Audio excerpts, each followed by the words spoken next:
የቀድሞ የህወሓት ከፍተኛ አመራር ጦርነቱ ተጀምሯል ሲሉ በይፋ ተናገሩ። የቀድሞ አመራር በይፋ የታወጀ ጦርነት አይኖር እንጂ ቀጠናዊ መልክ ያለው ጦርነት መካሄድ ከጀመረ ሰንብቷል ሲሉ ተደምጠዋል። በሌላ በኩል ከግራ ከቀኝ 4 ኪሎ ላይ ውትወታው በርክቷል። አብይ በአስቸኳይ እርምጃ እንዲወስዱ እየተጠየቀ ነው። ከኢዜማ እስከ ቀድሞ የህወሓት አመራሮች ድረስ ህወሓት ላይ አፋጣኝ ዘመቻ እንዲታወጅ እየጠየቁ ነው። በዝርዝር እንመለከተዋለን።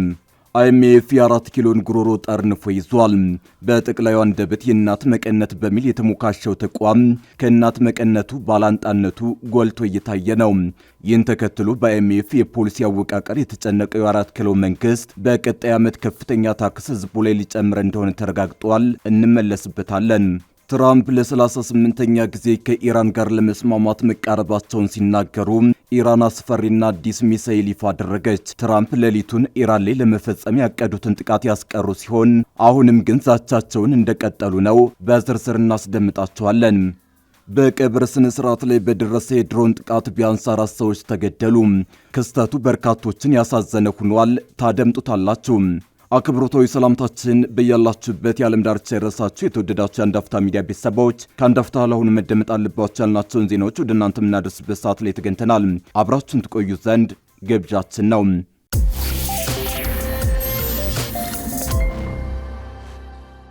የቀድሞው የህወሓት ከፍተኛ አመራር ጦርነቱ ተጀምሯል ሲሉ በይፋ ተናገሩ። የቀድሞ አመራር በይፋ የታወጀ ጦርነት አይኖር እንጂ ቀጠናዊ መልክ ያለው ጦርነት መካሄድ ከጀመረ ሰንብቷል ሲሉ ተደምጠዋል። በሌላ በኩል ከግራ ከቀኝ 4 ኪሎ ላይ ውትወታው በርክቷል። አብይ በአስቸኳይ እርምጃ እንዲወስዱ እየተጠየቀ ነው። ከኢዜማ እስከ ቀድሞ የህወሓት አመራሮች ድረስ ህወሓት ላይ አፋጣኝ ዘመቻ እንዲታወጅ እየጠየቁ ነው። በ4 ኪሎና መቀሌ ትኩሳቱ እጅጉን ጨምሯል። በርካቶች ጦርነት ዳግም እንዳያገረሽ እየሰጉ ሲሆን፣ ሌሎች ደግሞ ጦርነቱ እኮ ከተጀመረ ቆየ የሚል አስተያየት እየሰጡ ነው። እንዲህ ያለ አስተያየት ከሰጡ ተንታኞች መሃል የቀድሞ ህወሓት አመራር የነበሩት አቶ ገብሩ አስራት አንዱ ናቸው። አቶ ገብሩ ሰሞነኛውን ውጥረት በተመለከተ ለሪፖርተር ጋዜጣ እንደተናገሩት ህወሓትም ሆነ መንግስት ጦርነቱን በይፋ ባያውጁትም ጦርነቱ ከተጀመረ ግን ቆይቷል። በይፋ የታወጀና የተሟላ የሚባል ጦርነት ባይኖርም ነገር ግን ቀጠናዊ መልክ ያለው ጦርነት መካሄድ ከጀመረ መሰንበቱን ነው የገለጹት። ህወሓት ፕሪቶሪያ ፈርሷል ብሎ ሲያውጅ ነው ጦርነቱ የተጀመረው። የሰላም ስምምነቱን መሰረት አድርጎ የተመሰረተውን የጊዜው አስተዳደር በኃይል አስወግዶ ትግራይን ሙሉ ለሙሉ ሲቆጣጠር ነው ጦርነቱ የተጀመረው። ህወሓት ሰላምን ለጊዜ መግዣ ብቻ የሚጠቀም ድርጅት ነው። ፕሪቶሪያንም ልክ እንደዛው ተጠቅሞ ጽምዶ ብሎ ከሻቢያ ጋር ግንባር ፈጥሮ ለጦርነት ሲዘጋጅ ነው የቆየው። ጽምዶ የዛሬ 2 ዓመት ሲጀመር እነሱ የህዝብ ለህዝብ ግንኙነት ነው እንደሚሉት ዓላማው እንዳልሆነ ቀድሞ የገባን ነበር። በጊዜውም ስናገረው እንደነበረው ሁሉ ጽምዶ ወታደራዊ ግንባር እንጂ የህዝብ ለህዝብ ግንኙነት አይደለም። በሀገር ውስጥ ያሉ ትጥቅ ያነገቡ እንደ ፋኖ፣ ኦነግ ሸኔ፣ አጉጉሞ ያሉና ሌሎች የተቃዋሚ ኃይሎችን ከማሰባሰብ በዘለለ አሁን ደግሞ ግብጽና ሱዳንን የመሳሰሉ አገሮችን ወደ አካተተ የጂኦፖለቲካዊ ግንባርነት ተሸጋግሯል በማለት አቶ ገብሩ አስረድተዋል። በእንዲህ መልኩ ጦርነቱ የተጀመረ ቢመስልም በይፋ ታውጆ እየተካሄደ ያለ ጦርነት ግን የለም።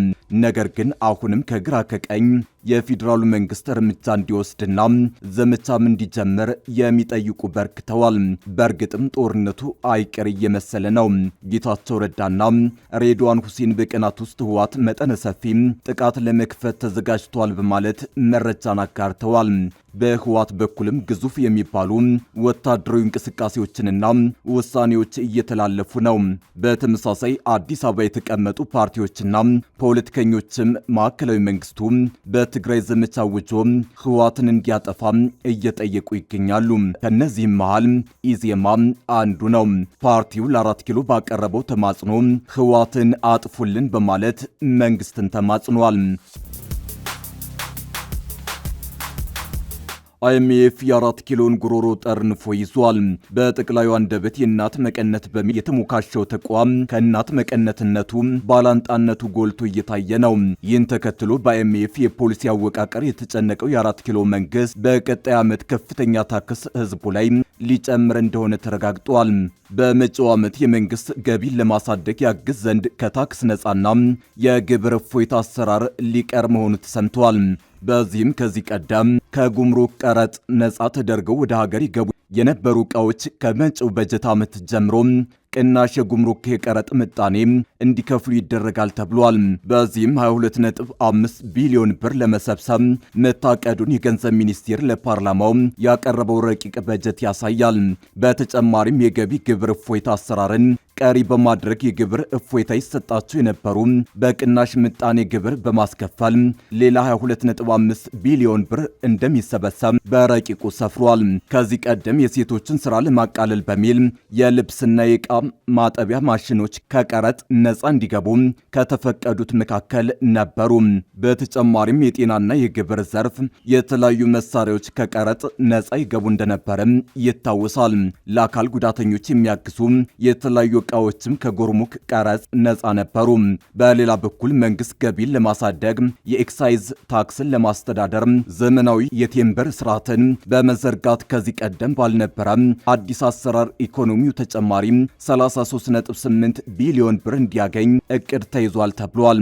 በዚህም የግብር እፎይታንና ከጉምሩክ የቀረጥ ነጻ አሰራርን በማስቀረትና የኤክሳይዝ ታክስን ለማስተዳደር አዲስ አሰራር ላይ በመዋል ዘመናዊ የቴምበር አሰራርን በድምሩ 78.9 ቢሊዮን ብር በመሰብሰብ የመንግስትን ገቢ ከፍ ለማድረግ ታቅዷል።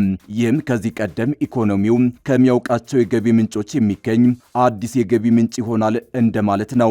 በቀጣዮቹ ዓመታት የመንግስትን ከግብር የሚገኝ ገቢ ለማሳደግ የፖሊሲ ማሻሻያዎች፣ የመንግስት የውጭ ፖሊሲ ማሻሻያዎች እንዲሁም የበጀት ጉድለት አሸፋፈንና የብድር ፖሊሲ ማሻሻያዎች እየተደረጉ መሆኑንም በሰነዱ ላይ ተጠቅሷል። በ2019 በጀት ዓመት በአጠቃላይ ከቀጥተኛ ግብር ወደ 1.5 ትሪሊዮን ብር ለመሰብሰብ እቅድ መያዙን ከረቂቅ በጀቱ ተመላክቷል።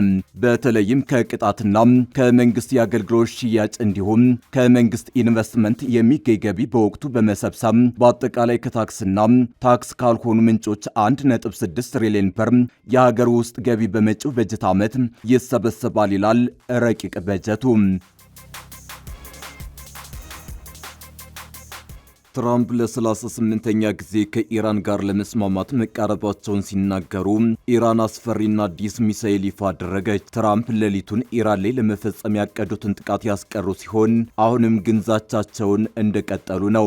አሜሪካው ፕሬዝዳንት ዶናልድ ትራምፕ ከኢራን ጋር የሚደረገው ውይይት መሻሻል እንዳሳየና ከስምምነት ላይ ሊደረስ እንደሚችል ገልጸዋል። ፕሬዝዳንቱ ባለፉት 3 ወራት ውስጥ ከኢራን ጋር ስምምነት ሊፈጸም ተቃርበናል ሲሉ ትናንቱ ለ38ኛ ጊዜ መሆኑን ሲኤንኤን ዘግቧል። ትራምፕ ትናንት ሐሙስ ኢራንን ክፉኛ እንመታለን ብለው ቢዝቱ ሊያደርሱት የነበረውን ጥቃት ለመሰረዝ መወሰናቸውን ተናግረዋል። ፕሬዝዳንቱ ካርግ ደሴት ላይ ጥቃት እንደሚፈጸም አስጠንቅቀው ነበር።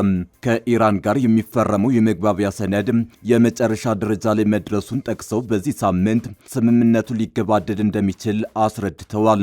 ስምምነቱ የሚፈረመው አውሮፓ ውስጥ እንደሚሆን ጠቁመዋል። ስምምነቱ ኢራን የኒውክሌር መሳሪያ እንዳይኖራት የሚያግድ እንዲሁም በአፋጣኝ የሆርሙዝ ወሽመጥ እንዲከፈት የሚያስገድድ እንደሚሆን ትራምፕ አስረግጠው ተናግረዋል። ትራምፕ ይህንን ቢሉም የኢራን የውጭ ጉዳይ ሚኒስቴር ቃል አቀባይ ስምምነት ላይ ለመድረስ አለመቃረባቸውን አስታውቀዋል።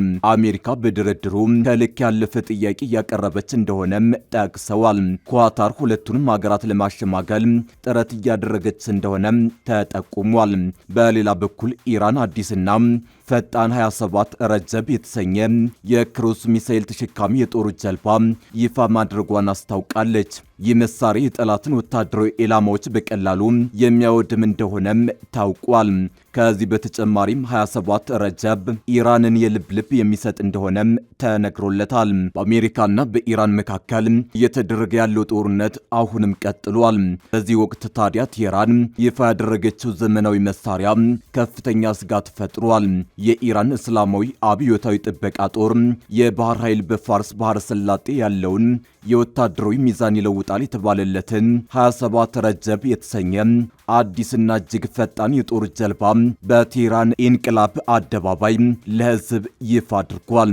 ይህ አዲስ የባህር ላይ ዘመናዊ የጦር መርከብ በከፍተኛ ፍጥነቱና በታጠቀው የረዥም ርቀት ሚሳኤል ሳቢያ በባህረ ሰላጤው ላይ አዲስ ወታደራዊ ስጋት ይፈጥራል ተብሎ በስፋት እየተነገረ ይገኛል። ይህ የጦር ጀልባ በሰዓት እስከ 100 ኖትስ ወይም 185 ኪሎ ሜትር መጓዝ የሚያስችል ከፍተኛ ፍጥነት ያለው ሲሆን ዲዛይኑ ትራይማራን ወይም 3 አካላት ያሉት የጎንዮሽ ቀፎ በመሆኑ በከፍተኛ ፍጥነት በሚጓዝበት ወቅት የሚኖረውን ሚዛን እጅግ አስተማማኝ አድርገዋል። በተጨማሪም እስከ 3 ሜትር ከፍታ ያላቸውን የባህር ማዕበሎችን በጽናት ተቋቁሞ የመዋጋት ልዩ ብቃት እንዳለው በይፋ ተገልጿል። ከትጥቅ አንጻር ጀልባው 2 የረዥም ርቀት የባህር ላይ ክሩዝ ሚሳይሎችን የመሸከም አቅም ያለው ሲሆን እነዚህ ሚሳይሎች እስከ 700 ኪሎ ሜትር ርቀት ላይ የሚገኙ ወታደራዊ ኢላማዎችን በትክክለኝነት መምታት ይችላሉ። ይህ አቅሙ ትናንሽ ጀልባዎችን ራቅ ብለው ከሚገኙ ግዙፍ የባህር ላይ የጦር መርከቦች ጋር በቀላሉ እንዲፋለሙና ከፍተኛ ጉዳት እንዲያደርሱ ትልቅ ዕድል የሚሰጥ ነው።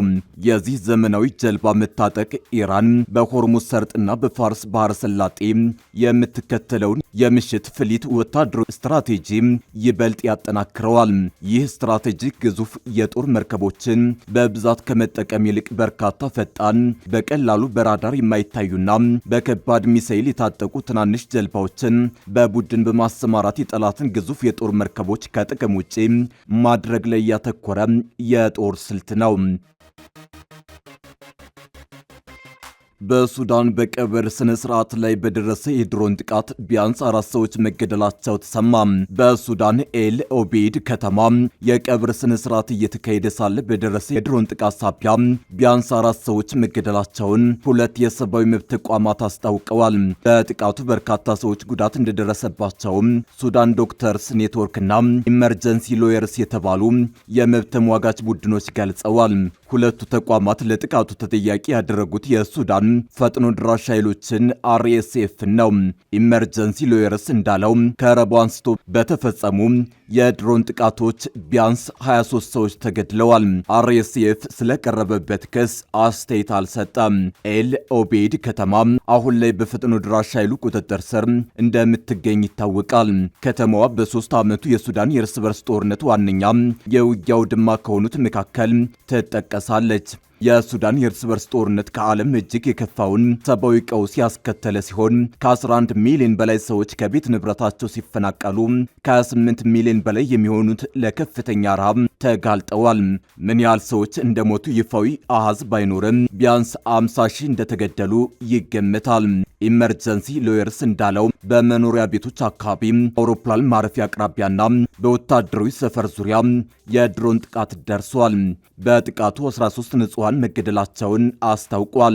ከዚህ ቀደም በደረሰ ጥቃት ደግሞ 5 ንጹሃን እንደተገደሉ ገልጿል። አንድ ኗሪም ያሳዝናል፣ የቤታቸው ጣሪያ በላያቸው ላይ ፈረሰባቸው፣ አንዳንዶቹን ቤቶች ስታዩቸው ማንም ሰው እንደማይተርፍ ይሰማቸዋል ሲሉ ለኤፍቢ ተናግረዋል። ሱዳን ዶክተርስ ኔትወርክና ኢመርጀንሲ ሎየርስ እንደገለጹት ሐሙስ ዕለት ምግብ በጫነ ተሽከርካሪ ላይም ጥቃት ተፈጽሟል። የመብት ተሟጋቾቹ እንደሚሉት ጥቃቶቹ ስልታዊና ተደጋጋሚ ሲሆኑ ለቀናት የኤል ኦቤድ ነዋሪዎች ኢላማ ተደርገዋል ብለዋል። ኤል ኦቤድ በነዳጅ በበለጸገው ኮርዶፋን ግዛት ትገኛለች። ከተማዋ ካላት ስትራቴጂካዊ ጠቀሜታ አንጻር የውጊያው ድማ መሆኗ ነው እየተነገረ የሚገኘው። አርኤስኤፍ ከተማዋን ሲቆጣጠር የሱዳን ጦር ደግሞ በምዕራብና ምስራቅ አቅጣጫ ያለውን ክፍል ያስተዳድራል። በዚህ ቀጠና ይዞታን ማስፋፋት ከነዳጅ ምርት ተደራሽነት ጋር እንደሚተሳሰር ተንታኞች ይናገራሉ።